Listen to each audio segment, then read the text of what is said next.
हरियाणा से सांसद है, केरल से आई है हमारे लिए, आज केरल थी, उन्होंने स्पेशल फिर प्रोग्राम बनाया। मैं अब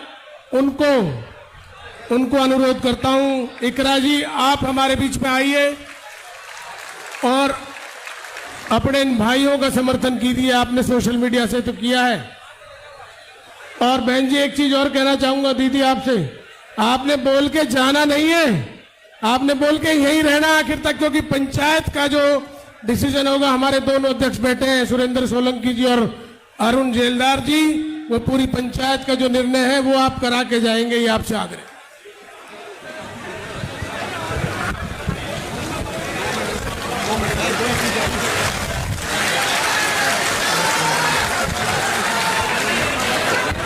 इस ऐतिहासिक महापंचायत में उपस्थित हमारे समाज के दूर से नजदीक से आए हुए सभी सम्मानित बड़े बुजुर्ग और बहुत बड़ी तादाद में आई हुई मेरी माएं बहनें,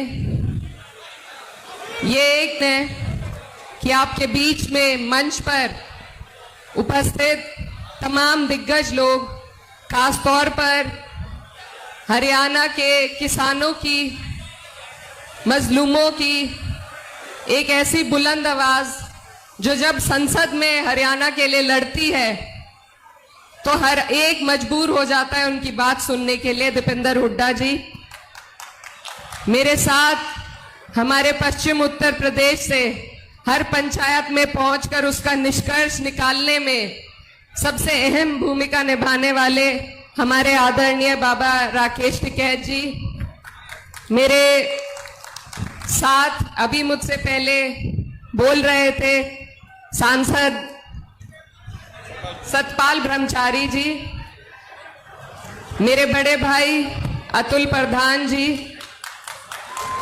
और यहाँ पर तमाम जितने भी लोग हैं, मैं सबका नाम नहीं ले सकती, माफी चाहूंगी, पर सभी का मैं दिल की गहराई से धन्यवाद देना चाहती हूँ, अभिवादन करना चाहती हूँ कि आज जब हमारे लोगों को, हमारे समाज को जरूरत पड़ी तो सब अपना कीमती वक्त निकालकर यहाँ पर आपकी लड़ाई में कंधे से कंधा मिलाने के लिए आपके साथ आए हैं। समाज की बेटी होने के नाते मैं दिल से आप सभी का धन्यवाद देना चाहती हूँ और अपनी बात शुरू करती हूँ कि यहाँ हम किसी राजनीतिक दल के लिए या राजनीति की वजह से नहीं आए हैं। ये खून की पुकार थी और समाज की बेटी होने के नाते किसी नेता के रूप में नहीं, आज मैं आपके बीच आई हूं। और मुझसे पहले बहुत से वक्ताओं ने बात कही कि गुर्जर तो वनों में ही रहते हैं, शेर वन में रहता है और गुर्जर शेरों से कम नहीं है। आज हमारे कई गांव जंगलों में हैं। ये सिर्फ आपकी अकेलों की लड़ाई नहीं है।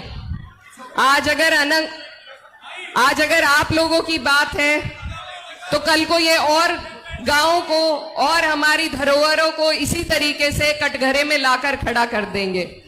तो आज की लड़ाई सिर्फ एक गांव की लड़ाई नहीं है, ये हमारे मान, सम्मान, इतिहास और प्रतिष्ठा की लड़ाई है। आज सवाल उनसे भी उठता है जो समाज का नाम लेकर, समाज के बलबूते पर संसद में, सरकारों में बैठे हैं, कि क्या उनके लिए अपने लोगों से ज्यादा कुर्सी जरूरी है, सत्ता में रहना जरूरी है? सबसे पहला सवाल उन लोगों से उठता है। बहुत लोग कह रहे हैं कि आदेश है, लेकिन कोई भी आदेश या इस तरह के फरमान अंग्रेजों के टाइम पर भी चलते थे। कोई भी आदेश इंसानियत से ऊपर उठकर नहीं हो सकता। ये जो गांव है, ये 10-15 साल पुराना गांव नहीं है। इसका एक बहुत बड़ा इतिहास है जिसको हम अनंगपाल तोमर जी से जोड़कर देखते हैं। ये हमारे बुजुर्गों की, पुरखों की वो विरासत है जिसे यहाँ के लोगों ने अपने खून पसीने से सींचा है।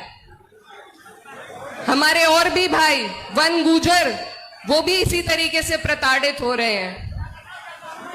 तो तो हम सबको इस लड़ाई में एकजुट होकर ये लड़ाई लड़नी है, क्योंकि हमारे देश की जो संस्कृति है, यहाँ पर अलग अलग तरीके के अलग अलग समाज के लोग, चाहे वो आदिवासी भाई हो, वन गुर्जर हो, या आज इस महापंचायत में मौजूद सभी लोग, हम सब जमीनों से, जंगलों से जुड़े लोग हैं। और आज अगर हमें हटाया जाएगा तो हम यहाँ किसी पूंजीपति को बसने नहीं देंगे।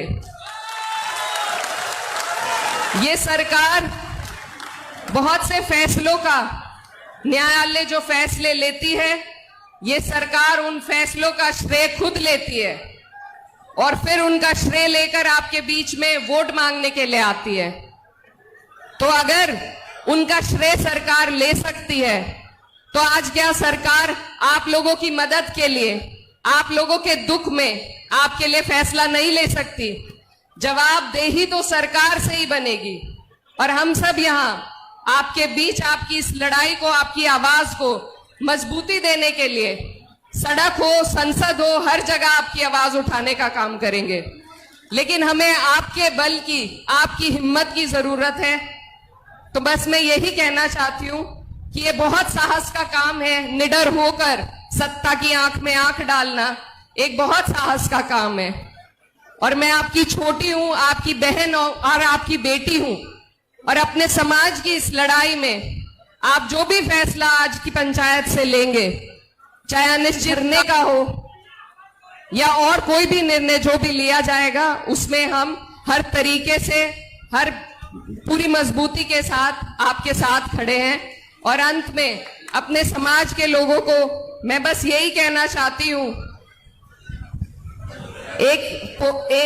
एक कविता से अपनी बात खत्म करना चाहती हूं कि जो सिक्कों में बिक जाए वो मेरा ईमान थोड़ी है। मेरे पुरखों ने सींचा है लहू के कतरे कतरे से, बहुत बांटा मगर अब बस खैरात थोड़ी है। जो रहजन थे उन्हें हाकिम बनाकर उम्र भर पूजा, मगर अब हम भी सच्चाई से अनजान थोड़ी है। सभी का खून है शामिल यहाँ की मिट्टी में, किसी के बाप का हिंदुस्तान थोड़े है। आप सबका बहुत बहुत शुक्रिया, धन्यवाद। जय हिंद, जय संविधान।